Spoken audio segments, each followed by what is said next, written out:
Bom dia, boa tarde, boa noite, pessoal. Bom, vamos dar sequência aqui às nossas aulas de teoria da literatura e hoje nós vamos falar sobre gêneros literários, né? Continuar falando sobre gêneros literários e esse material é baseado no conteúdo do professor Roberto, ok? Roberto Quelha.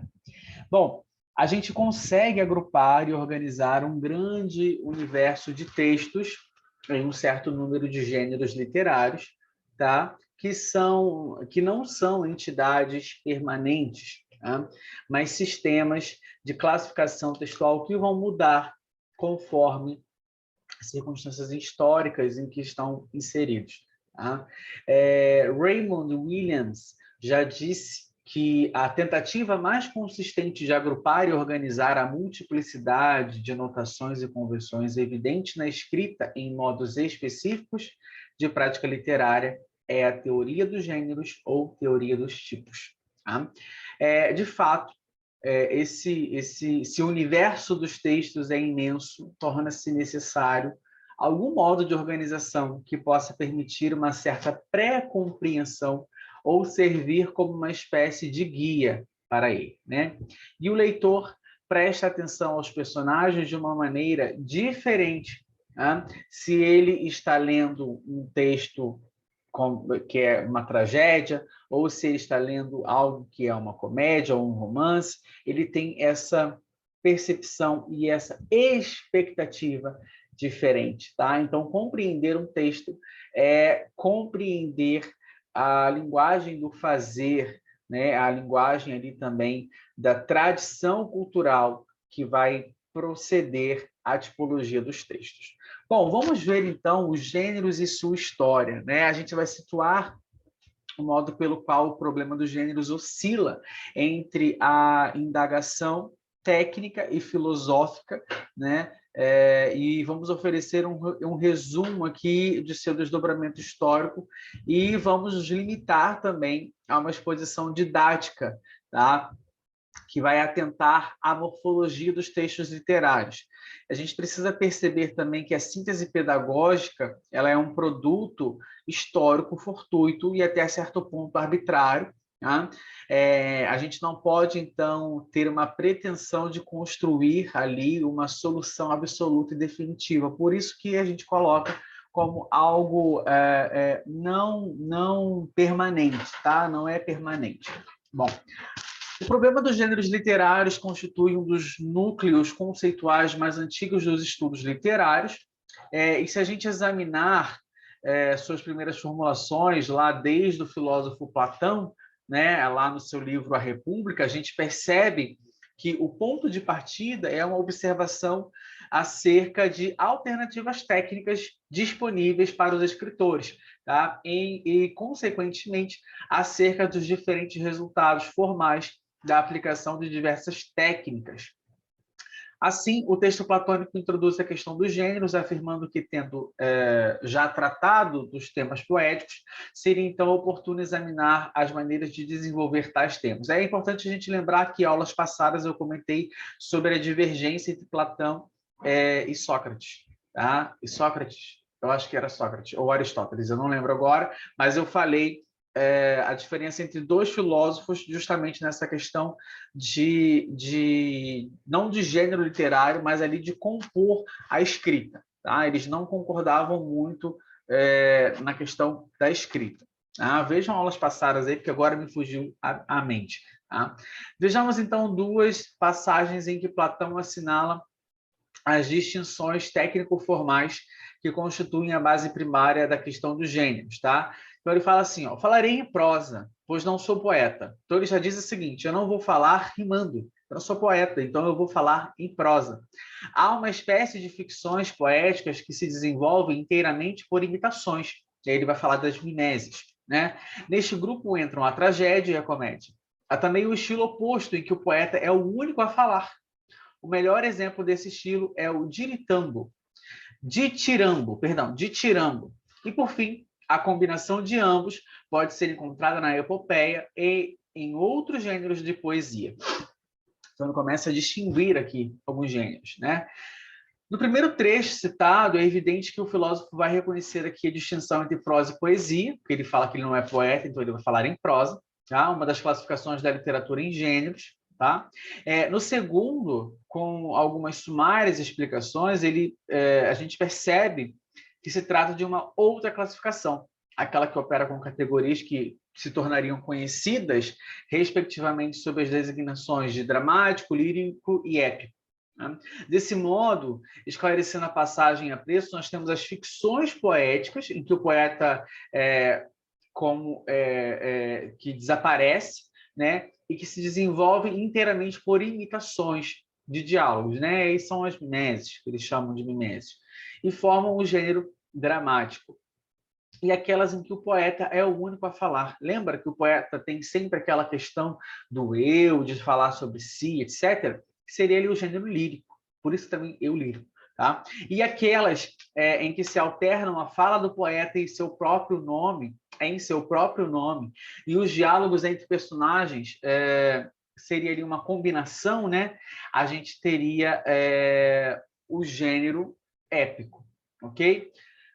Mas a questão dos gêneros literais não se esgota no nível técnico e formal, tá? Não se esgota nesse nível técnico e formal. A gente vai, a partir dele, fazer especulações sobre os princípios que estariam na base das distinções e sobre as implicações delas decorrentes. Tá? No caso da abordagem platônica, abordagem oral, né? A noção de imitação inicialmente acionada apenas para descrever certo processo de composição literária, que consiste em apresentar uma história mediante diálogos, transforma-se num conceito-chave de vastas implicações filosóficas. Tá? Então, assim, a ideia de imitação, decolando de seu status primário, né, uma técnica ou forma poética, acaba sustentando uma complexa teoria em que se articulam noções de verdade, justiça e educação. Inclusive, quando a gente estuda teoria de tradução, a gente vê que muitas das coisas se começam pela imitação. Tá? Esse trânsito de uma análise técnico-formal para uma especulação de proporções filosóficas vem assinalando a discussão sobre o gênero literário ao longo da história. Segundo Roman Jakobson, as diferenças entre os gêneros explicam-se com base no modelo das funções da linguagem que ele propôs. Né? Lembra disso? Poética, referencial, conativa. Tá? Então, as particularidades dos diversos gêneros poéticos implicam uma participação em ordem hierárquica variável das outras funções verbais, a par da função poética dominante. A poesia épica, centrada na terceira pessoa, põe intensamente em destaque a função referencial sobre quem se fala. Tá? A lírica, orientada para a primeira pessoa, está intimamente vinculada à emotiva, aquilo que eu acho, aquilo que o meu emissor pensa. Né? A poesia da segunda pessoa está imbuída na função conativa, tá? E é ou súplice ou exortativa, dependendo de a primeira pessoa estar subordinada à segunda ou a primeira, né? Ou esta à primeira, né? Emil Stenger, por sua vez, né, sustenta que os gêneros não constituem meras convenções formais, eles seriam conceitos fundamentais derivados de um imperativo independente da decisão de escritores e críticos. Ele fala que é algo independente, que não teria ali um conceito, uma convenção formal. Tá? Então, o problema dos gêneros se ampliaria nas questões mais vastas das linguagens, da linguagem e da existência. Tá? Uma razão porque a tríade, né, lírico, épico, dramático, deve ser posta em correlação com outras que encerram virtualidades essenciais do homem. Por exemplo, sílaba, palavra e frase, emocional, figurativo e lógico, sentir, mostrar, provar, então a gente está vendo aqui questões de sentidos, projeto, disposição, decadência, presente, passado, futuro, música, artes plásticas, linguagem verbal, recordação, apresentação, tensão, tá? Então a gente teria essas tríades aqui, tá? fazendo uma correlação com a tríade inicial, lírico, épico, dramático, segundo esse autor. Na antiguidade, são impostos como princípios formais literárias, como principais formas literárias, a epopeia, né, que a gente estudou bastante em base da cultura ocidental, a tragédia também, a comédia, né? Além de modalidades que absorveriam ali o conceito de gênero lírico, tá? Como o ditirambo, ode, hino, epígrame, a égloga, tá? A reflexão sobre os gêneros tende então a fixar 3 princípios: o da normatividade, tá? O da hierarquia e o da pureza. O da normatividade quer dizer que cada gênero tem a sua regra de composição. Cada um tem a sua forma de ser composto. O da hierarquia vai dizer que há gêneros há gêneros superiores e há gêneros inferiores. E aí eles colocam que superior seria a tragédia, inferior seria a comédia. E há ali a pureza, né, que não vai se admitir, a princípio, a possibilidade de uma obra combinar elementos de gêneros diversos. E a gente viu que esse princípio da pureza, a partir do século XIX, metade do século XIX, não é mais respeitado, que a gente começa a ter a mistura de gêneros, né? Ou então, pelo menos ali, a composição de diversos gêneros dentro de um contexto, de um texto só, né? Na antiguidade, impõe-se como principais formas literárias a epopeia, a tragédia, a comédia, além das modalidades... Opa, isso aqui está repetido. Vamos lá. Com o Renascimento, vão se tornando obsoletas diversas formas originárias, né, da Idade Média, ao mesmo tempo que se canoniza o soneto, tá, inventado ali no século XII. E revitalizam-se espécies antigas, especialmente a epopeia e a tragédia. A reflexão sobre os gêneros também se vincula a matrizes da antiguidade, conjugando assim normatividade, hierarquia e pureza. Olha aqui.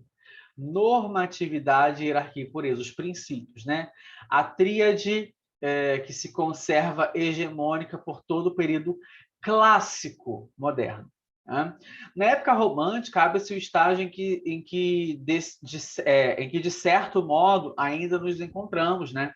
Então, a ideia de liberdade criativa, que seria ali a diretriz fundamental do romantismo, vai desestabilizar a teoria clássica dos gêneros, né? Estimulando experiências que se rompem as normas que ordenavam as espécies puras e hierarquizadas. Aqui começa, então, a ter esse rompimento desses princípios, né? Esse momento é assinalado, sobretudo pelo êxito e pela canonização do romance e do drama, formas literárias modernas por excelência e, assim, usualmente tomadas como correlativas na sociedade de classes emergente, tá? Das revoluções industrial, liberal e burguesa. Lembrando, gente, quando fala que era algo moderno, era algo moderno para a época. A gente não pode colocar essa parte do romantismo aqui, né? Dentro do período da literatura moderna. Não é isso. Lembra que tem numa das aulas a gente explica que cada vez que vão se passando os períodos literários, aquela literatura acaba sendo moderna para a época. Tá? Então é isso que a gente tem que prestar atenção também. Tá? Além disso, a lírica praticamente abandona os esquemas complicados e pré-estabelecidos das formas fixas, valorizadas no período clássico. Aí vem balada, violoncente, rondel, rondó, triolé, terceto, décima, oitava, sextina, ou sextina, não sei, canto real, vilanela, tá? E vai optar ali por formatos contingentes criados pelo arbítrio subjetivo de cada poeta. Começa a ter ali o jeito que o poeta quiser colocar. Tá? Dessa generalizada insurreição romântica contra as formas fixas, salvou-se apenas o soneto, né? Espécie que, embora pouco praticada no romantismo, seria retomada com todas as formas por poetas parnasianos e simbolistas, e também no modernismo a gente vai ter alguns sonetos. Né? A reação antirromântica constituída pelo realismo, naturalismo, pouco alterou o quadro dos gêneros decorrentes da reconcepção promovida pelo romantismo, exceto talvez o impulso que então conheceu o conto moderno. Tá? No plano da reflexão teórica, no entanto, destaque-se uma hipótese nova. Interpretam-se as modificações históricas sofridas pelos gêneros por analogia com a evolução das espécies biológicas. A gente vai fazer uma analogia com a biologia. Tá? Assim, do mesmo modo que uma espécie animal surge, desenvolve-se e desaparece, vencida por outras espécies mais bem adaptadas ao meio ambiente, também os gêneros cumpririam o mesmo ciclo de, de surgir, desenvolver e desaparecer, e a gente sabe que não é assim, tá? Mas aqui, inicialmente, eles estudavam dessa maneira. Tá? E segundo esse pensamento, a tragédia clássica teria desaparecido na concorrência com o drama romântico, espécie mais apta a sobreviver no meio moderno. Da mesma maneira que o romance, para citar outro caso, seria sucessor da epopeia, tá bom? Aqui a gente percebe que eles têm essa questão do nasce, cresce, desenvolve e morre. Seria mais ou menos assim. A gente sabe que não é assim, a gente sabe que existe uma transição e que essa escola literária vai influenciar na escola literária nova, então, mas aqui eles tinham essa visão ainda, tá? A partir do modernismo, lá no século XX, a ideia de liberdade criativa, invenção romântica, vai prosseguir ali a sua carreira, né? Vai resultar também no plano de reflexão sobre os gêneros, né? Teses que põem em dúvida a própria pertinência do conceito, sob o argumento de que as obras literárias, produtos da criatividade livre e individual, não se deixam enquadrar nos esquemas genéricos. Então, vão se multiplicar ali experiências dificilmente redutíveis aos gêneros tradicionais. É o que o modernismo começa a fazer. Essa quebra nesse paradigma literário. Entre elas, o sintomaticamente chamado verso livre, né, que afasta ali padrão da métrica, da rima e da estrofação da poesia. Tá? Vamos ver aqui, então, um quadro classificatório atual e alguns conceitos básicos. A classificação da literatura em gêneros é feita a partir de determinados critérios ou pontos de referência, né? Como na atualidade, geralmente se admitem duas classificações para os gêneros literários, isso significa que podem ser tomados dois critérios distintos, né? Para a determinação do gênero a que pertence uma obra. Um critério vai ser baseado no ritmo, e aí vai ter ali se é uma prosa, uma poesia, né? E o outro critério é um fator histórico, né? Que aí vai dividir entre lírico, narrativo e dramático. Tá? Então, a gente tem duas formas maiores de divisão, pelo ritmo ou pela história. Fator ritmo, fator histórico. Tá? A divisão genérica baseada no fator ritmo, prosa e poesia. Bom, o ritmo seria a repetição de certos elementos a intervalos mais ou menos regulares, né? Pela definição apresentada, nós podemos concluir que a linguagem verbal tem no ritmo um dos fatores de sua constituição, né? Os fonemas de qualquer língua são pronunciados num certo ritmo, determinado pelo movimento fisiológico de inspiração e expiração, que, por conseguinte, né, logo se alternam ritmicamente, né? Inspiramos o ar atmosférico e depois aproveitamos a corrente de ar inspirada dos pulmões para produzir os sons da fala. Bom, por isso, para falar, né, a gente vai fazer uma combinação de certos impulsos e pausas que vai fazer que a gente acaba tentando reproduzir isso na escrita mediante o uso das pontuações. Então, a gente precisa saber também que na hora da nossa fonética, a gente vai ter uma frase crescente para um tipo de oração, a gente vai ter uma frase decrescente para um outro tipo de oração, uma frase linear para outro tipo de oração. Tá? Toda língua apresenta um número preciso e limitado de fonemas e acentos, os quais se combinam ritmicamente, pois são elementos que se repetem nos atos da fala, em intervalos mais ou menos regulares. Como a literatura tem tem na linguagem verbal a sua matéria-prima, lembra que a literatura ela surge da linguagem verbal, né? Então, a linguagem verbal ela é marcada pelo ritmo, as obras literárias também vão apresentar ritmo, né? Um certo ritmo. Então, existe ritmo sempre que certos elementos se repetem, tá? Intervalos regulares, e pode verificar a regularidade da repetição maior ou menor. Tá? Quando a regularidade das repetições for bem marcante, quando o ritmo for trabalhado pelo escritor como um elemento fundamental da composição literária, nós temos a poesia. Então, se eu tenho um ritmo marcante, um ritmo ali pensado pelo autor, né, pelo escritor, poesia. Quando o ritmo for pouco notável, né, ou algo neutro, temos uma prosa. Tá? Então, aqui a gente está empregando o termo poesia no sentido estrito de gênero literário, tá? Caracterizado pelo uso de verso, né, uma linguagem metrificada, né? A gente não vai trabalhar aqui com um sentido amplo da palavra. Né? Um desses sentidos é o de literatura em geral, e neste caso a palavra poesia englobaria a manifestação em linguagem metrificada, quando não metrificada. Tá? E aqui a gente vai trabalhar com o sentido estrito.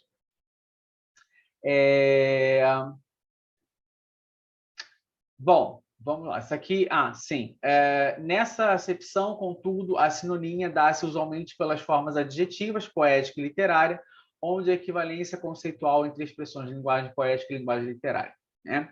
Outro sentido é o de fato, paisagem, manifestação artística, considerados de algum modo belos e comoventes, acepção em que a poesia torna-se sinônimo aproximado de lirismo. Então, aqui estou trazendo outras concepções, mas a gente está trabalhando com o sentido estrito.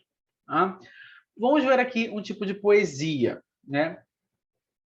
Quando os teus olhos fecharem para o esplendor deste mundo, num chão de cinza em fadigas, hei de ficar de joelhos. Quando os teus olhos fecharem, hão de murchar as espigas, hão de cegar os espelhos. A gente percebe que tem aqui chegarem, fecharem, fadigas, espigas, joelhos, espelhos. A gente percebe essa questão rítmica aqui. Né? Então é fácil perceber a importância do ritmo no trecho em análise. A sua marcação é acentuada pelos seguintes fatores. O trecho se apresenta graficamente disposto em linhas descontínuas, o que chamamos de versos. Cada um destes versos há um número regular de sílabas métricas. Quando os teus olhos fechados. A gente vai fazer a divisão depois, né? Para o esplendor deste mundo. Então, a gente tem 1, 2, 3, 4, 5, 6 sílabas aqui, né? O acento tônico dos versos recai sempre na mesma sílaba, né? Mundo, cadê? Fadigas, fadigas, espigas, joelhos, espelhos. Fecharem, mesma coisa. Há rimas entre os versos, já mostrei isso. Há também a literação e a sonância. Né?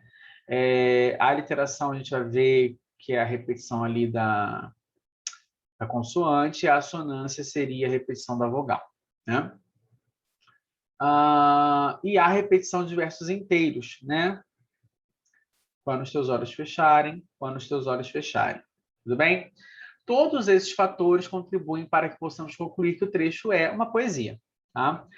A construção de ritmo vai ganhar um relevo especial e vai ser ali um elemento chave, tá? Da feição artística do texto.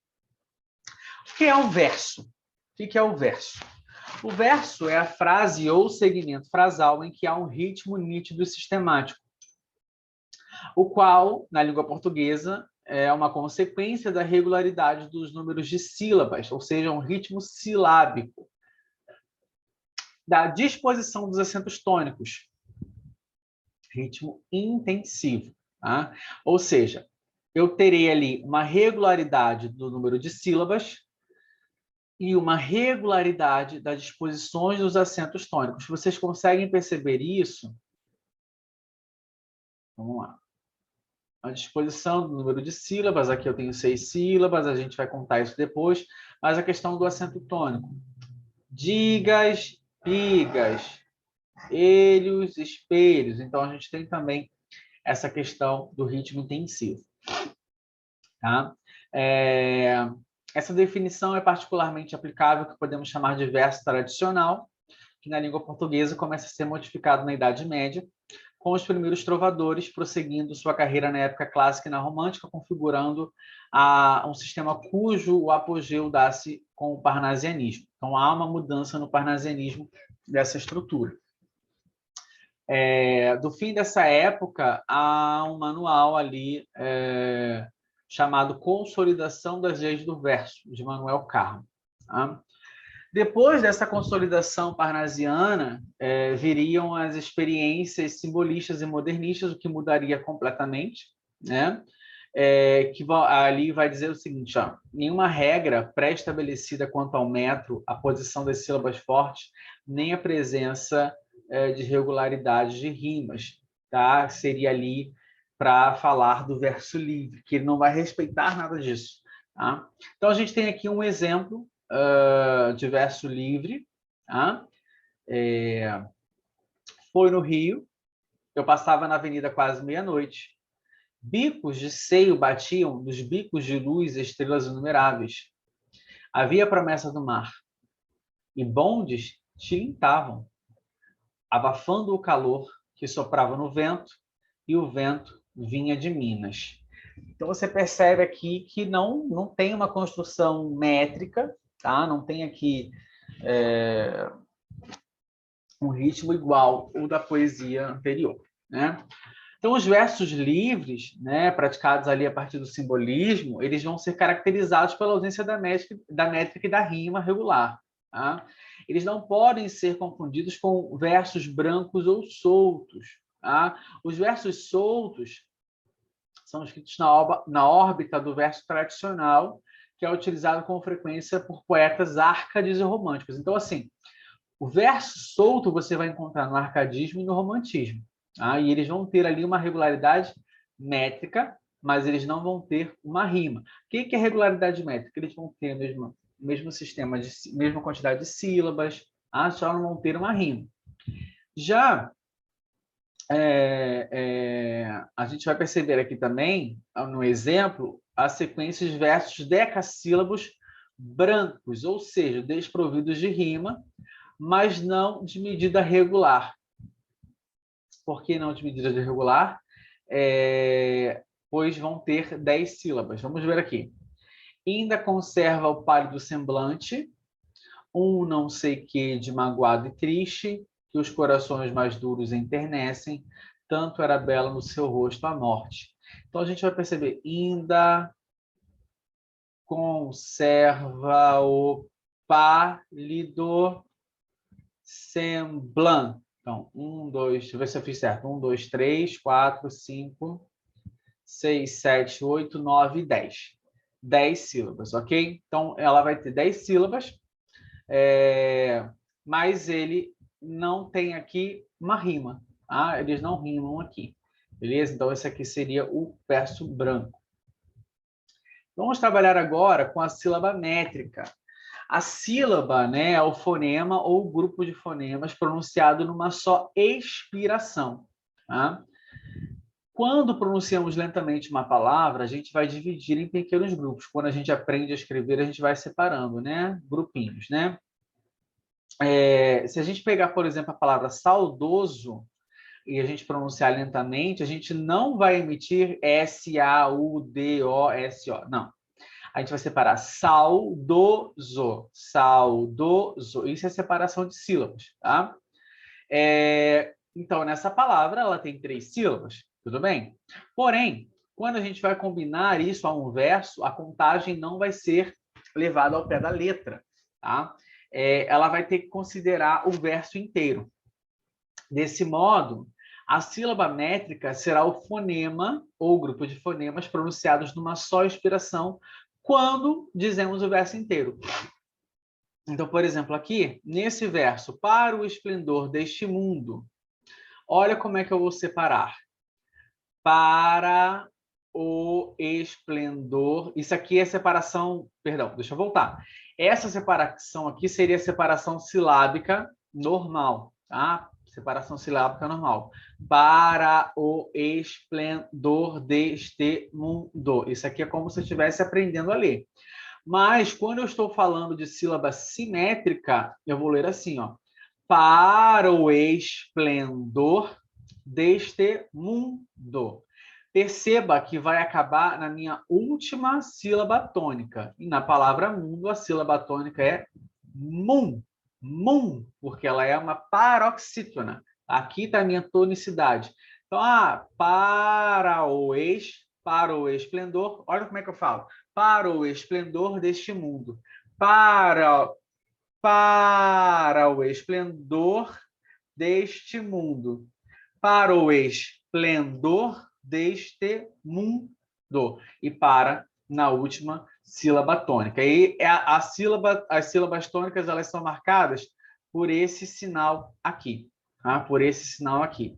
Então, na frase, cadê? Quando os teus olhos fecharem, eu vou ter, se eu fosse separar por sílaba normal, seria quando os teus olhos fecharem. Quando os teus olhos fecharem. Eu teria 8, mas na verdade aqui eu tenho quando os teus...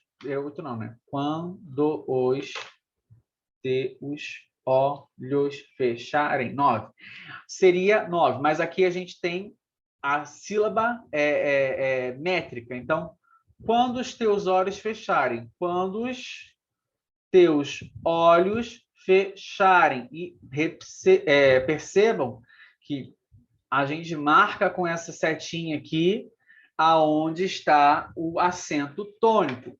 Então, na palavra quando, é no quan. Na palavra olhos, é no ó. E na palavra fecharem, é no chá. Eu não sei como é que faz isso. Eu sempre ensino da seguinte forma. Chama no portão.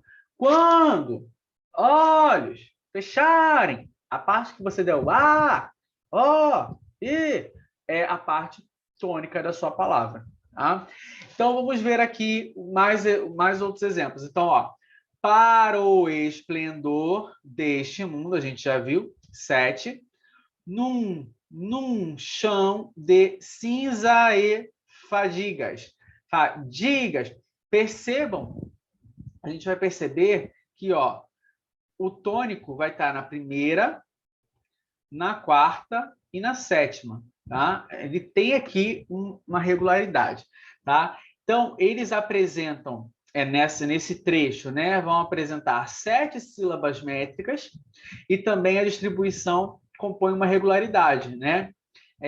Na quarta e na sétima sílaba, além de com menos regularidade na primeira e na segunda. Na grande maioria, na primeira. Tá? Aparece aqui uma vez na segunda, mas a grande maioria na primeira, na quarta e sétima é certo, e varia aqui umazinha só, mas o professor botou que vai variar, tudo bem, mas a grande maioria, primeira, quarta e sétima sílaba é onde eu vou ter ali o meu acento tônico, né? Nessa nossa análise métrica, a gente percebe, então, que o fragmento apresenta um ritmo tão marcante e a repetição de elementos, né, vai fazer por intervalos, feita por intervalos regulares, né? Chegando a repetição a constituir um esquema que a gente pode, então, fazer uma análise e descobrir. Né? Então, o número de sílabas é um dos critérios para a classificação dos versos. Tá? Como aqueles que apresentam de 1 a 12 sílabas têm designações específicas, além de serem mais comuns. Tá? Então, de 1 a 12 sílabas vão ter além de serem comuns, vão ter uma nomenclatura específica. E os versos que possuem de 13, a partir de 13 sílabas, vão ser chamados de versos bárbaros. Na próxima aula, a gente vai ver a nomenclatura desse grupo aqui, de 1 a 12 sílabas, tá, pessoal? Bom, eu espero que vocês tenham gostado, que vocês tenham entendido. Clica aí no gostei, se inscreve no canal. Um beijo e até o próximo vídeo.